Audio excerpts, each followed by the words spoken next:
کلام پاک کی آیات کو تعویذ بنا کر گلے میں ڈالنا، بازو پر باندھنا جائز ہے یا نہیں، اور اس پر بھروسہ کرنا صحیح ہے یا غلط؟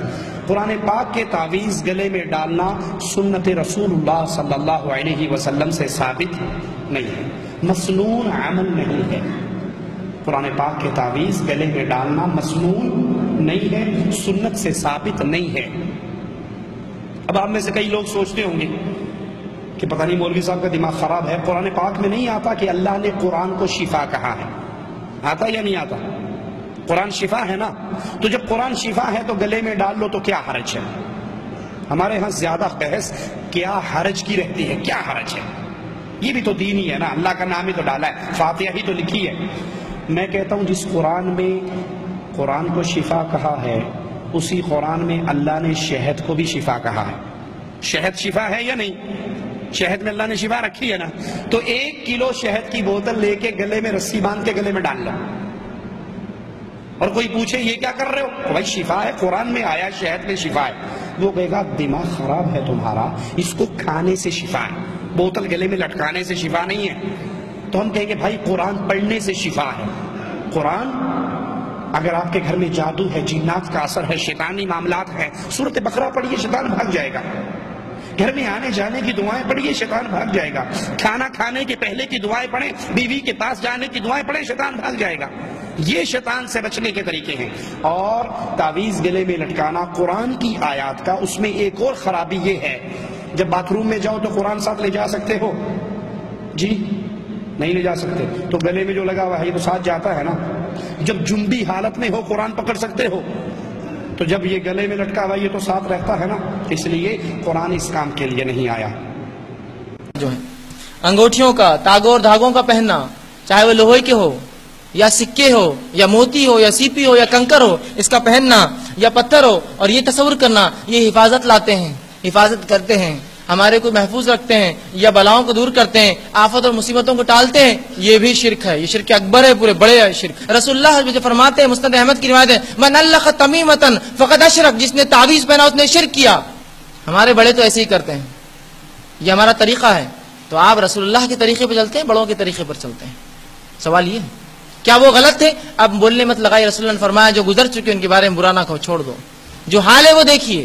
لیکن لوگوں کا معاملہ یہ ہے، جب کہا جائے سچ یہ ہے تو بولتے کیا وہ جھوٹ ہے۔ ان کی مثال ایسی ہے، کوئی کہے امپیریل لانس میں ایک پروگرام رکھا گیا ہے 10 روزہ، آپ کہیں گے وہ فلاں ہال میں نہیں ہے، بھائی نہیں ہے امپیریل میں ہے نا، نہیں فلاں ہال میں نہیں، ارے بھائی نہیں امپیریل میں ہے۔ جب یہ بتا دیا گیا تو اب وہاں نہیں ہے، وہاں نہیں ہے، وہاں نہیں، بولنے کی ضرورت نہیں ہے اس کو۔ اب وہ غلط تھے کیا، وہ غلط تھے کیا، وہ اب سب کو غلط بول کے اب سچ ثابت کروں میں، جبکہ سچ بول دیا گیا تو سب غلط ہے، سمجھ جائیے، اصول بتا دیا گیا۔ لیکن آج تاگے دھاگے سیپی موتی کنکر، ان کی کیا بساط اور کیا اوقات۔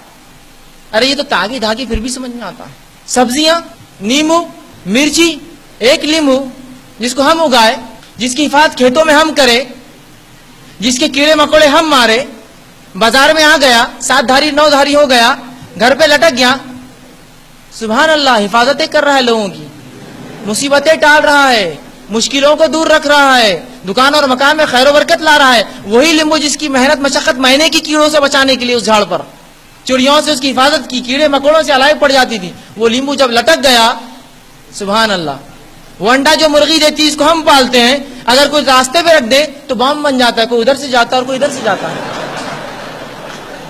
انڈا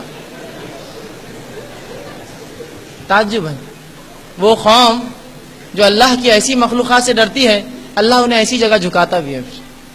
اللہ سے ڈر چھوڑ کر ہی ڈر ہے، یہی حالات ہے ہماری، یہی حالات ہے۔ اس قوم کی حالت بتا رہا ہوں، یہ رکی ایسی حالات نہیں کسی گاؤں کے کسی قصبے میں یہ واقعہ ہوا، یہ آج نکل یہ اس بستی سے لے کر یہاں سے وہاں تک یہ چیز عام ہے، عام، جبکہ رسول اللہ صلی اللہ علیہ وسلم اس کو شرک کہا۔ یہ شرک ہے، یاد رکھیے، تھوڑا تو غور فکر کیجیے۔ جو دھاگا ہم بنائیں، جس کی کاٹن ہم اگائے، جس کی کپاس ہم لگائے، اس کی حفاظت ہم کریں، جب ہاتھوں پہ چڑھ جائے لال پیلا کالا ہرا اور ادا تو ہماری حفاظت کرنے لگے، کیسے ہو سکتا ہے؟ تھوڑی عقل ماری گئی ہے کیا؟ اگر تعویذ شرک ہے تو کیا صحابہ نے اس کی اجازت دی ہے؟ جیسے جن میں آیات وغیرہ ہوں کیا ایسے تعویذ پہن سکتے ہیں؟ کسی بھی صحابی سے، کسی صحیح سند سے ایسی کوئی حدیث نہیں آئی ہے کہ گلے میں تعویذ پہنا جا سکتا ہے، چاہے وہ قرآن کا ہو یا غیر قرآن کا، کوئی دلیل اس کی نہیں ہے۔ عبداللہ بن عمرو بن عاص رضی اللہ تعالیٰ کی روایت ایک آئی ہے، لیکن وہ بھی صحیح نہیں ہے، اس کی بھی سند صحیح نہیں ہے۔ اس کی سند میں ابن اسحاق ہیں جو مدلس ہیں، تو وہ صحیح روایت نہیں ہے۔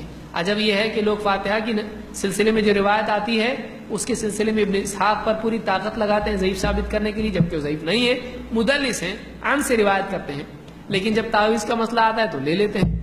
تو اس طرح سے نہیں کرنا چاہیے، انصاف آدمی کے اندر ہونا چاہیے۔ تو کوئی صحیح روایت ایسی نہیں ہے کہ تعویذ پہننا چاہیے، چاہے قرآن کا ہو چاہے کسی بھی چیز کا۔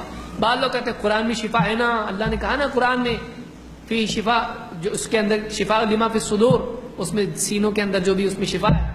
آپ بتائیے قرآن میں شفا ہے، شفا کا اپنا اپنا ایک طریقہ ہوتا ہے، اور آپ مثال کے طور پر شہد میں بھی تو اللہ نے کہا نا شفا ہے، کیا کہا فی شفاء للناس، اس شہد میں لوگوں کے لیے کیا ہے، شفا ہے۔ قرآن میں بھی کیا کہا، یہ شفا ہے۔ تو آپ قرآن کو کہنے کہ قرآن شفا ہے تو اس کو گلے میں باندھنا چاہیے، تو بھی شہد میں بھی شفا ہے، اتنی بڑی باٹل باندھیں گے گلے میں، ہاں ISO مارک والا ایک دم پیور ہے، باندھیں گے گلے میں آپ شہد کو؟ لیکن شہد تو پینے کے لیے ہے نا، تو قرآن پڑھنے کے لیے ہے نا۔ قرآن جو علاج ہے، شفا ہے، وہ پڑھنے سے ہے، پڑھیے اس کو، سستی چھوڑیے، پڑھیے، اس ہر چیز باندھ دیے گلے کے اندر۔ بولے جس کو پڑھنے نہیں آتا اس کو کیا کریں گے، پھر اس کے گلے میں نہیں باندھ سکتے کیا؟ اللہ کے نبی صلی اللہ علیہ وسلم کے زمانے میں کتنے لوگ تھے ان پڑھ تھے، کیا ان کے لیے باندھنے کا کوئی سسٹم تھا؟ نہیں۔ تو کون سا ان پڑھ ہے، تو کیوں گلے میں باندھ رہا ہے؟ نہیں ہونا چاہیے۔ ان پڑھ ہے اگر تو کسی اور کو پڑھنے بول یا سیکھ، جیسا پڑھتا ہے پڑھتا جا، علاج ایسا کر، گلے میں مت باندھ اس کو۔ للطيور ووكرها وصغارها للحياة ومن يصلي على الأمين حبه لا ينتهي